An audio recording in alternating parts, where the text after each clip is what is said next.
फिर हम कुछ प्राणायाम का अभ्यास करते, जिन प्राणायाम के अभ्यास से दर्द में राहत मिल जाए। ऐसे सबसे पहले हम लंबे गहरे श्वास भरते और श्वासों को छोड़ते। कमर गर्दन सीधी करके बैठ जाएं और आंखें बंद करके लंबे गहरे श्वास को भरे और श्वास को बाहर छोड़ें।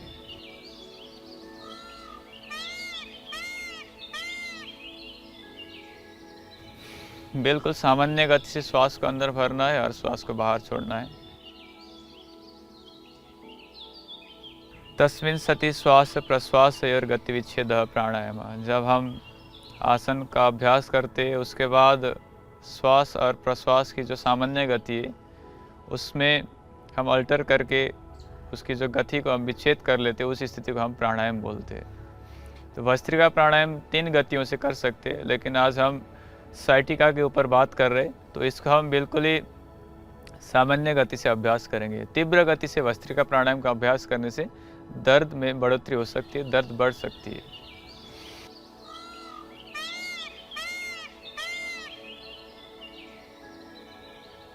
ऐसे भस्त्रिका प्राणायाम का अभ्यास करने के बाद हम 2-3 लंबे गहरे श्वास भर लेते हैं और श्वास छोड़ने के बाद हम कपालभाति का अभ्यास करते हैं।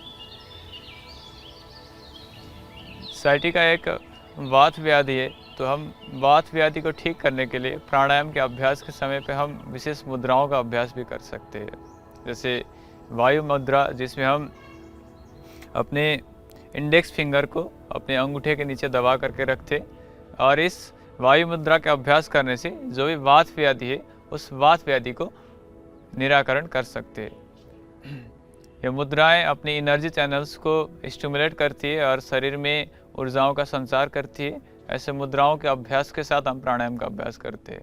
आइए दूसरा प्राणायाम कपालभाति प्राणायाम, जिसमें हम पेट को बलपूर्वक धक्का दे करके श्वास को बाहर छोड़ते। कपालभाति प्राणायाम का अभ्यास करने से जो सेल्स में डीजेनरेशन हुआ है उन सेल्स में रीजेनरेशन होना शुरू हो जाती है और रिजुमिनेट हो जाती है सेल्स।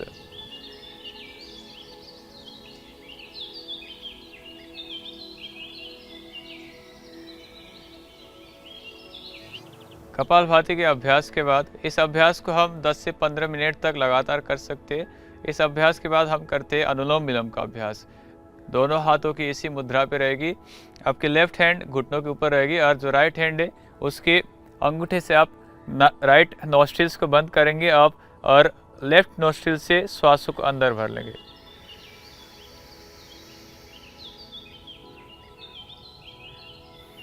फिर लेफ्ट नोस्ट्रिल्स को बंद करके राइट नोस्ट्रिल से श्वास को बाहर छोड़ना है।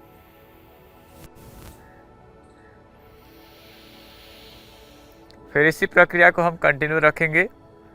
जो हमारी नाड़ियाँ होती है, एक सूर्य नाड़ी और एक चंद्र नाड़ी होती है, शरीर में ये टेम्परेचर रेगुलेट करने का काम करती है, और अपनी जो सिंपैथेटिक और पैरासिम्पैथेटिक नर्वस एक्टिविटी होती है, ये सिंपैथेटिक और पैरासिम्पैथेटिक नर्वस सिस्टम की जो एक्टिविटी होती है, इस एक्टिविटी को स्टिमुलेट करने का काम करता है ये अनुलोम विलोम प्राणायाम।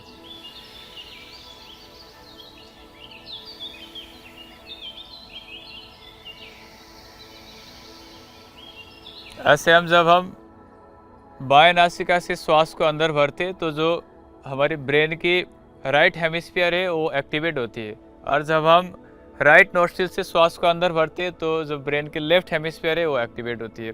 और अपनी ब्रेन की दोनों हेमिस्फीयर एक्टिवेट होने से हमारी जो स्ट्रेस लेवल है वो स्ट्रेस लेवल कम होती है, और स्ट्रेस लेवल कम होने से हमारी दर्द में भी कम होती है। जितने भी पेन रिसेप्टर है ब्रेन के, ये एक्टिवेट होते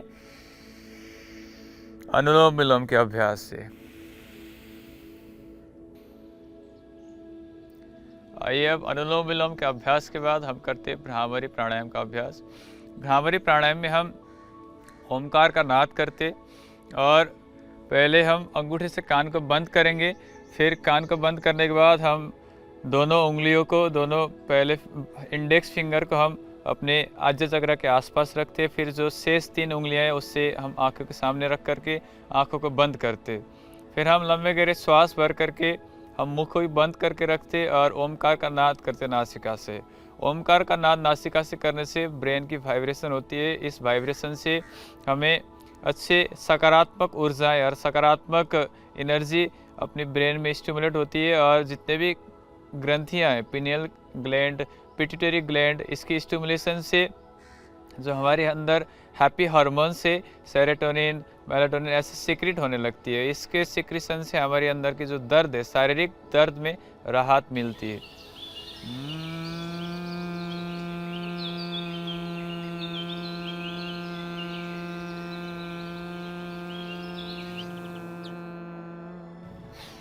आइए अब भ्रामरी प्राणायाम के बाद हम करते उद्गीत प्राणायाम, जिसमें हम ओमकार का उच्चारण करते लंबे गहरे श्वासों के साथ।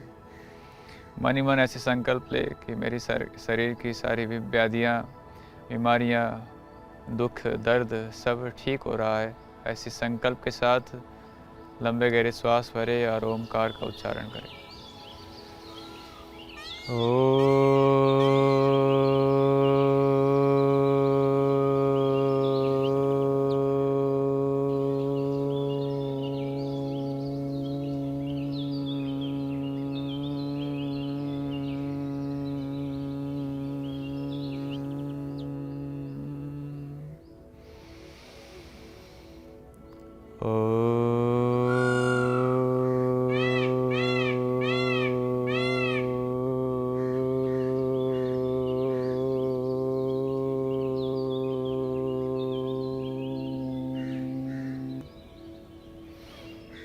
अब कुछ क्षण के लिए मौन होकर के अपने शरीर का अवलोकन करें।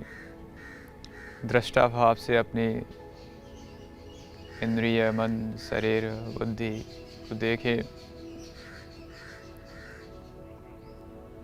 शास्त्र में कहते हैं कि न तस्य रोगो न जरा न मृत्यु प्राप्तस्य योगाग्नि अयम शरीरम। यानी कि जो अपने मन, इंद्रिय, शरीर को इस योग रूपी अग्नि में तपाता है, उसको न किसी प्रकार की रोग लगती है, न उसको बुढ़ापा का भय रहता है। तो ऐसे आज हमने बात किया साइटिका के ऊपर। और आइए दोनों हाथों को ऊपर करके घर्षण करें और अपने चेहरे में, आँखों में उस ऊर्जा से आप्लावित करते हुए अपने आँखों को खोल दें।